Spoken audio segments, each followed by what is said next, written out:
Hi there everybody, and welcome to another video. On today's video I have this Nissan Micra. This is a 2012, and I'm gonna be changing the oil filter. Also I'm going to change the air filter. I'm gonna top up some screen wash fluid, and I'm gonna start by showing you the engine that I have here. So in your manual you can see what engine type you have. So you got different layouts of engines. In this particular one, if you look at your manual, I have this one here, the HR12DE engine model. So you can see the features, the layout of the engine. It's all there. So with that information, you can then check how much oil goes into this engine.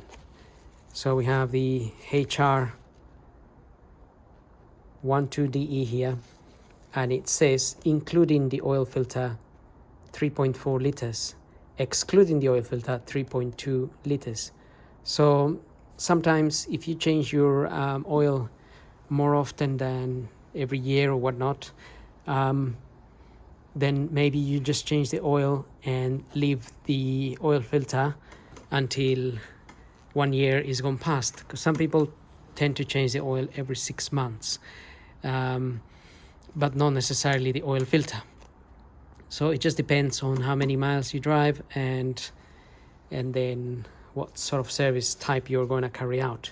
So based on today's I'm gonna change the filter and the oil 3.4 liters, and also here it shows you the oil types that you can use: genuine Nissan oil, and or SAE, SCEA, A1, B1, A3, B3, and so on, C2 or C3.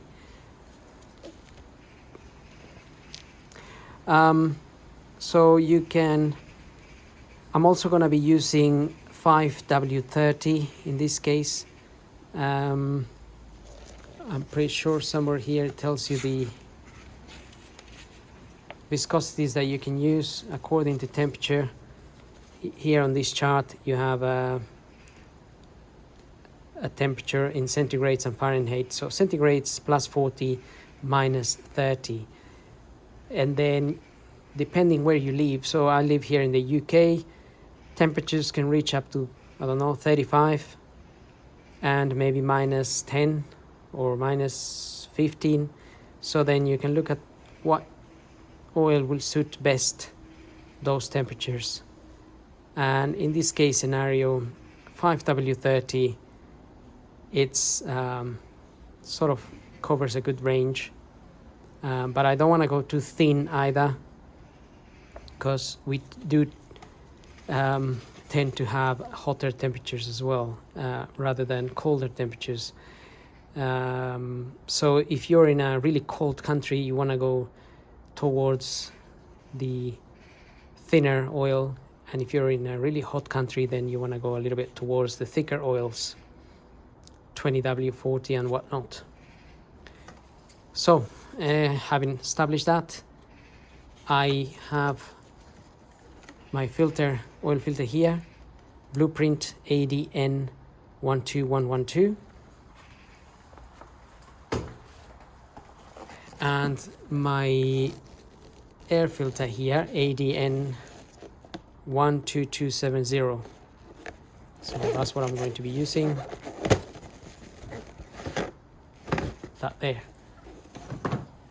So let's start by topping up some screen wash fluid that goes in this container here, the one with the little drawing there of a windscreen and some water getting splashed. So I'm gonna top that up, and don't forget to use the proper fluid, especially now that we're going into winter. If you only put water in there, that water will freeze. And if you mix it with a fairy liquid, it will also freeze. So just make sure you use the proper stuff. I mean, it's cheap enough, and you can buy it ready mixed, or you can buy it concentrated and mix it yourself.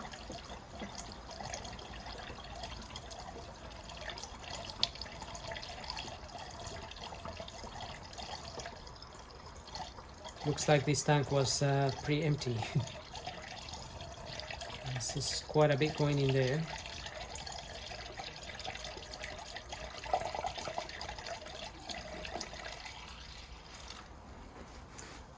Right, that was almost 3 liters. So I usually buy the concentrated one because I'm always doing cars, so I tend to mix it myself, and that way works out a little bit cheaper for me. Now, you can also have a look at your coolant. The coolant in this car will be in this tank here. If you just carefully open this cover, especially if the car's been running, in this case it's been cold, in there will be your coolant. But we'll shine the light on it to have a better look. So if you look at it from this side, you can just about see the max mark there, and there would be a minimum mark all the way down there.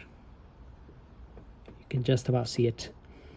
So this is in between, not quite at the max and not quite at the minimum. So it's not an issue. We can just top it up and that should be fine. I'm not sure if I can put my little tool to measure the percentage of antifreeze. Not sure it's long enough here. Not quite. So with a little gadget like this, you could read, if you suck some of that coolant, you could see how much percentage of antifreeze is in there, and at which point this coolant would freeze. So this would read maybe -25 or something, and that would mean coolant will have to, the temperature outside will have to be -25 for the coolant to actually freeze. So I'm gonna top a little bit of coolant in there.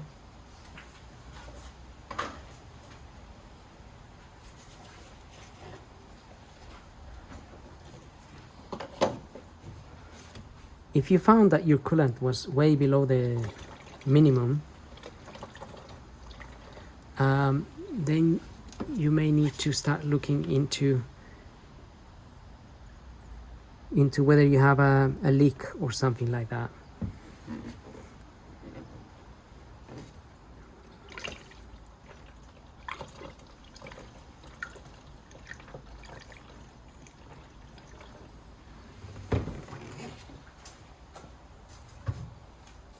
So not much went in there. Just a little bit. Didn't take much to get to the max.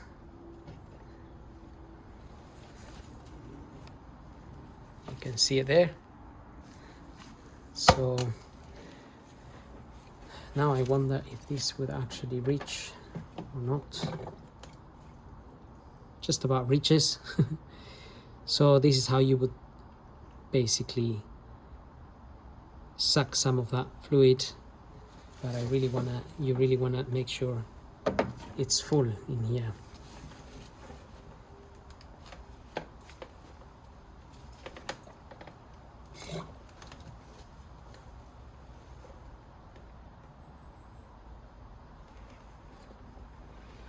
Okay, that is full. Keep it straight, and that is reading just around -18, I would say. If I hold it on the side, sometimes it gives you a wrong measurement, but you can just see the little red arrow there, reading around -18.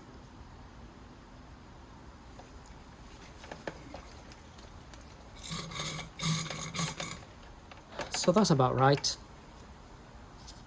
-18 degrees. I don't think we'll get to that, especially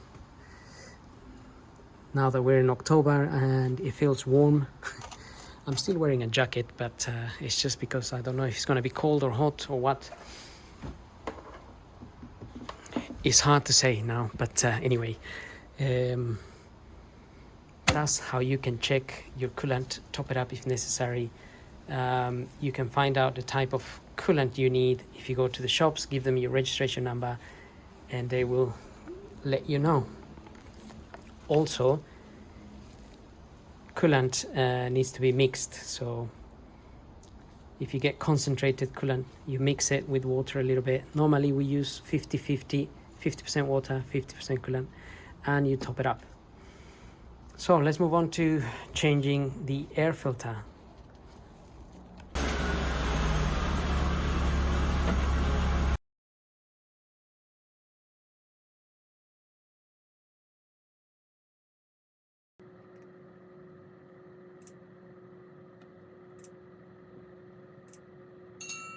So the air filter in this car, most likely hiding in here. So if we pull those tabs, pull this out a little bit, we find our very dirty air filter.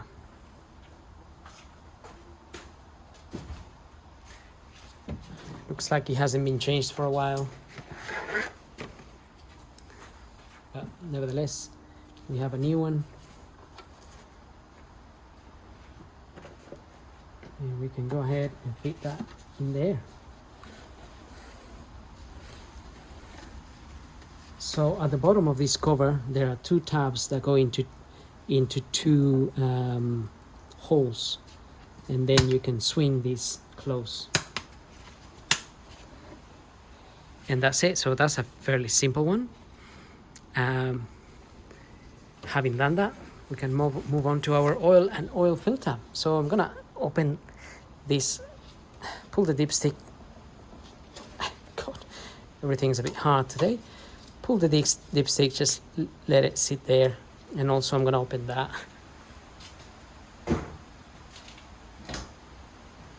I may just need the help of some pliers. Not sure why that is so hard, but anyway, I'm gonna leave that little cup sitting there as well. And remember, if you're working outside and you remove this altogether, make sure you cover this with some paper or something, because you don't want anything going in there. So for now, I'm working in a garage, so anyway, I'm gonna leave that little cover there. And the reason I open it is just because I want to allow some air to go into the system while we drain it from underneath. Also, I have warmed up the engine, so it's up to normal running temperature in order to drain the oil a little bit faster. So I'm gonna get the car up and we'll drain the oil. So looking at the car from underneath, get yourself an oil pan to catch the oil, and with a 14mm socket we can open this bolt here, which shouldn't be too tight. And just remember, if the engine's been running, oil can be very hot and you can burn yourself, so just be careful. And in this case scenario, I only warmed up the engine a little bit to let the oil come out a little bit faster, even though it's a little bit thick and black. So I'm not sure this car's been serviced every year. It really looks black, that oil. And I know on some diesel cars, the oil, as soon as you put the new oil, it starts looking black already. But on petrol cars, if you service it every year, it doesn't look this black. Well, anyway, that's okay. And now I'm going to remove the filter that is also sitting just there. So I'm gonna get the tool for that. Okay, so I have one of these sockets. This is a 65mm socket. Well, this has got this particular one has got two sizes, but the inner bit is 65 and the outer bit is 67. And with that we can undo our filter here, which hopefully isn't going to be too tight in there. Let me accommodate a little bit better here. Right, let's get that in there.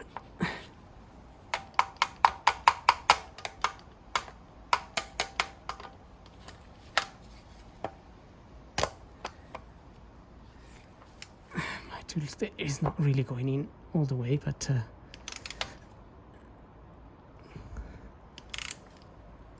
it is undoing, and some oil will drip from that, so make sure your oil pan is sitting underneath.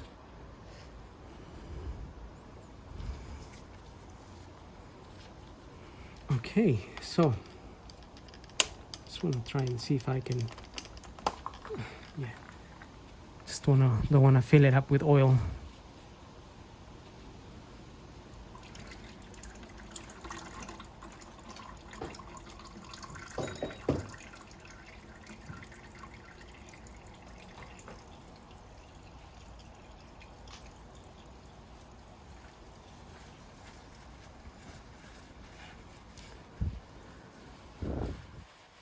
So there will be a little bit of oil on that filter as well.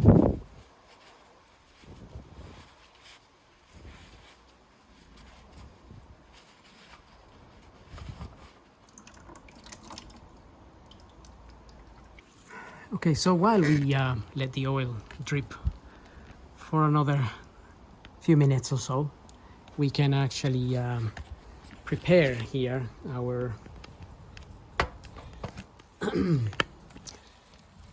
oil filter. So I've got my oil filter here.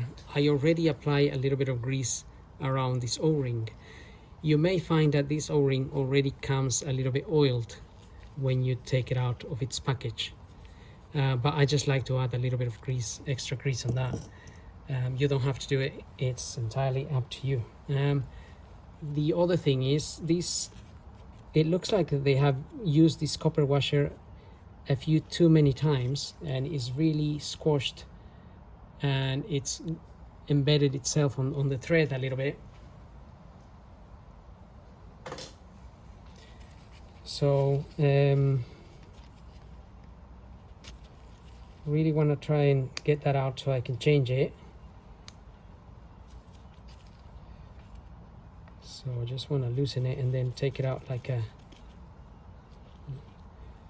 we're taking out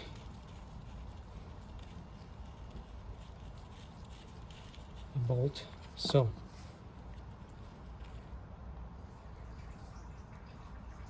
that's the copper washer. Is completely damaged now. It's definitely been used a few times, this spool washer. It's really squashed. Well, never mind, it was serving its purpose, so I'm gonna get a new one. So there I have a new copper washer that can just slide in there if I put it straight. There we are. It looks a little bit thicker than that.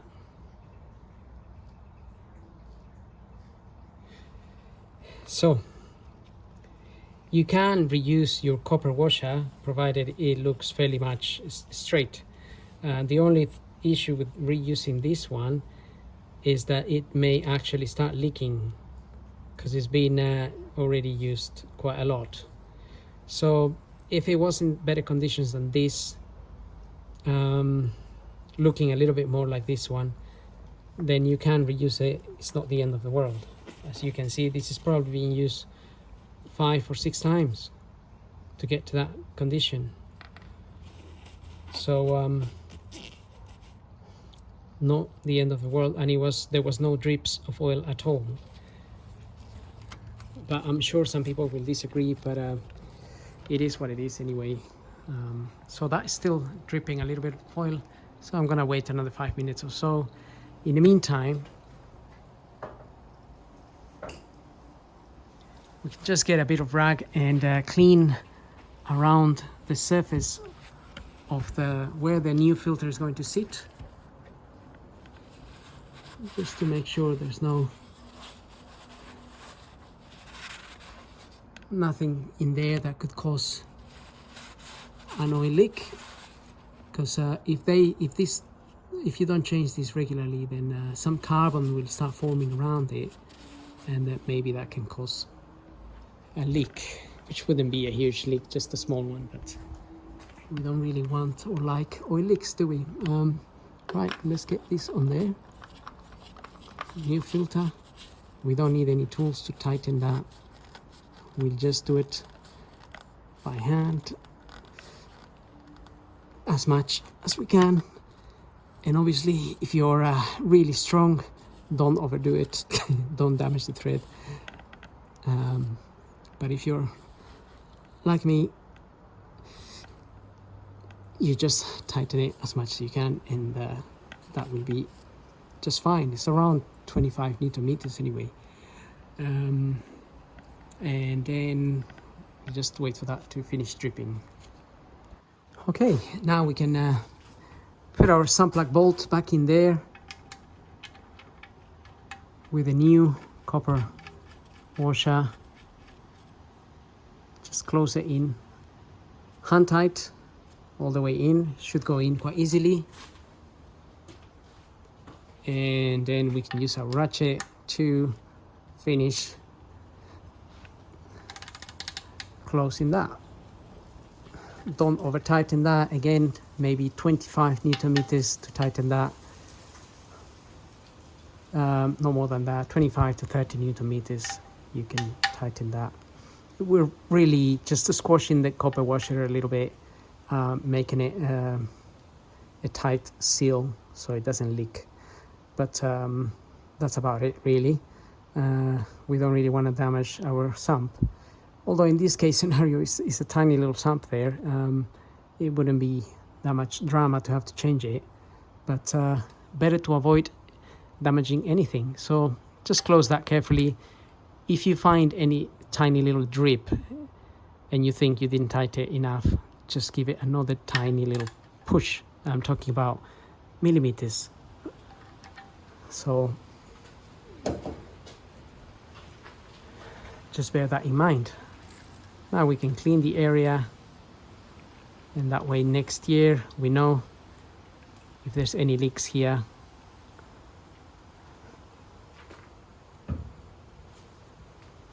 Or we can monitor through the year as we go along.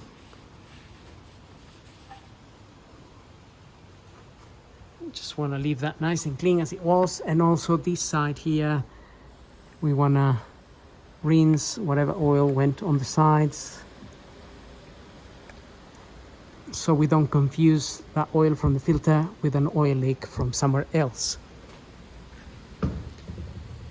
Just helping ourselves, really, not really helping anyone else here. And that's pretty much it here. So now we can lower the car and top up some oil. Okay, so we're ready to top up some oil. We already know how much oil goes in there, 3.4 liters. So just get my funnel in there and top up 3.4 liters, which I already measured. That's the one I'm using, by the way, 5W30C3. I think A2 or A3 maybe more suitable for petrol engines, but C3 is suitable for petrol and diesel.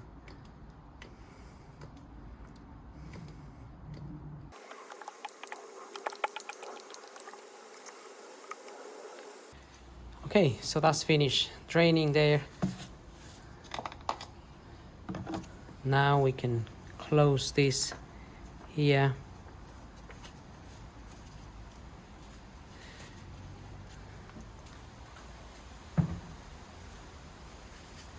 And we can have a look at our dipstick here. So I'm just wiping the dipstick here, and you have on this dipstick we have 2 dots. So this dot here will be the max, this one will be the minimum. And if in any case you have a H there and an L on the other side, so high and low. And since we just changed the oil, we want to be towards the high end. So if I check it now, it might be that it's a little bit above the high, because once we run the engine, some of the oil will go into the oil filter. So you might be able to see the shine, but the oil is somewhere up here, which is about right. So once we run the engine, you can see it's above there. Once you run the engine, that oil will go into the filter itself and remain there, which then will bring this measurement down a little bit. So I'm happy with that level. We can fit this back in there, and we can get the car started. Hopefully it starts, because my next job will be changing the battery on this car, so I'll make a video on that separate. So let's try to get this started now.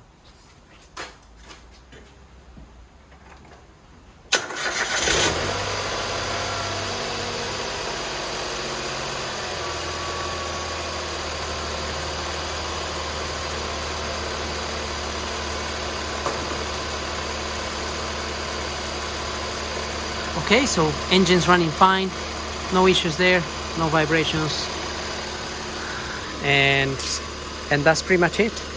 So I hope this video helps.